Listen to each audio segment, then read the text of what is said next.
The November wind howled through Pine Hollow, a gated community where polished lawns hid sharp secrets.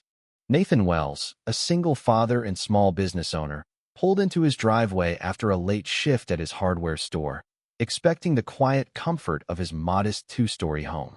Instead, he found a gleaming SUV parked diagonally across his front yard, its tires sinking into the sod he'd spent months nurturing.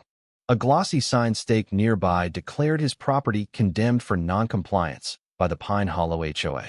Standing beside it was Meredith Vaughn, the HOA's iron-fisted chairwoman, her designer scarf fluttering as she clutched a clipboard of supposed violations.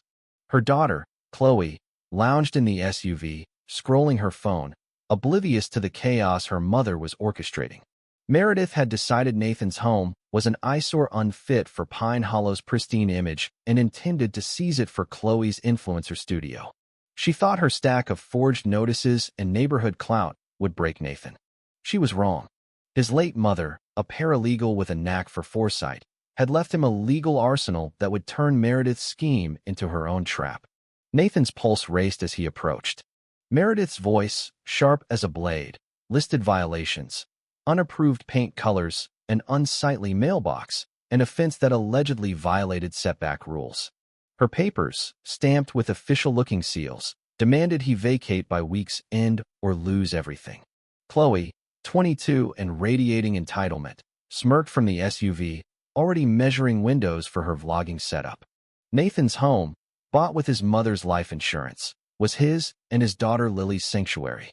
He'd renovated it himself, every nail a tribute to their fresh start after his wife's passing. Now, Meredith was treating it like her personal conquest. When Nathan demanded answers, she waved him off, saying Chloe needed the space for her brand. The audacity hit like a punch. Nathan called the county sheriff, but Deputy Harris, clearly swayed by Meredith's influence, called it a civil matter and left. Meredith's parting shot: she'd already scheduled contractors to secure the property. That night, Nathan sat in his darkened kitchen, Lily asleep upstairs. His mother's voice echoed in his mind. Predators thrive on your distraction. Meredith assumed he was too busy raising Lily to fight back, but she didn't know about the fireproof safe in the attic. After hours of searching, Nathan found it, filled with his mother's meticulous records. A 1968 deed showing his property was part of a state land trust, exempt from HOA oversight, and a clause granting him unrestricted modification rights. Meredith's violations were baseless. His land predated Pine Hollow's charter. Fueled by rage and resolve, Nathan vowed to protect his home.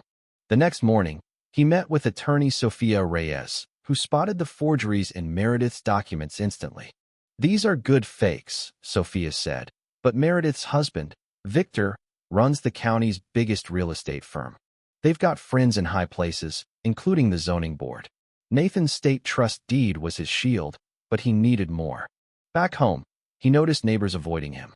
Meredith's social media blitz had branded him a neighborhood blight, with photos of his non-compliant mailbox circulating. The Wilsons, once friendly, now crossed the street. The HOA's newsletter featured Meredith, posing heroically in front of Nathan's house, promising to restore community standards. But then, Agnes Miller, an 80-year-old former town clerk, slipped Nathan a folder at the mailbox.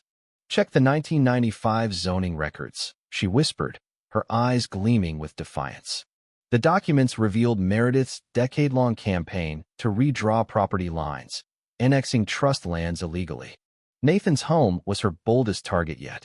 Digging deeper, Nathan discovered his property sat on a state-protected watershed, making Meredith's contractor work new locks and surveillance cameras, violations of the Environmental Protection Act of 1970. He filed a complaint with the state's environmental agency, attaching his deed and photos of the unauthorized changes. Meanwhile, Victor called, his voice smooth but threatening, warning that Nathan's store could lose its lease if he pursued frivolous claims. Meredith's online campaign intensified, with neighbors filming Nathan's house like paparazzi. But Nathan's own cameras caught something chilling. Chloe wasn't just vlogging. She was running an illegal prescription drug ring from his garage, packages moving in and out under cover of night. Teens, some as young as 15, were her clients. Nathan spent hours documenting license plates and cash exchanges, then reported it to Sheriff's Detective Lopez, who warned that Meredith might pin the blame on Nathan as the property owner. Monday dawned with chaos. As a delivery truck unloaded 150 feet of 10-foot steel fencing permitted by Nathan's trust deed, sheriff's deputies stormed the property.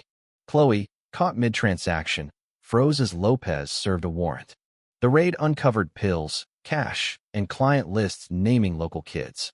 Meredith arrived, shrieking that Nathan had framed her daughter, but neighbors' videos captured her unraveling. The fence rose, its steel gleaming within 10 feet of the HOA's clubhouse, turning Meredith's power hub into a claustrophobic alley.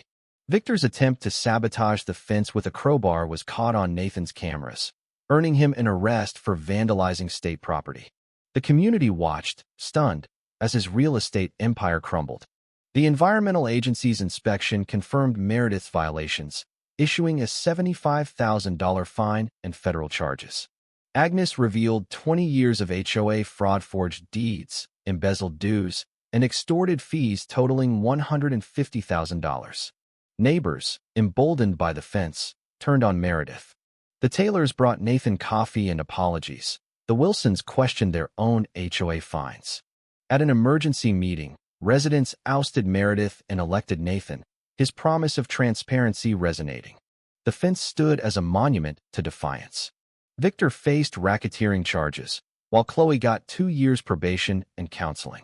Meredith's tearful apology came too late. Her family's ruin was sealed. Nathan's triumph wasn't chance.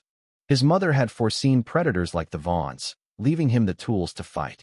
The fence wasn't just steel, it was proof that preparation and courage could topple tyrants. As Nathan watched it shine, Lily playing nearby, he knew some battles are won by building something unyielding, a reminder that justice outlasts arrogance every time.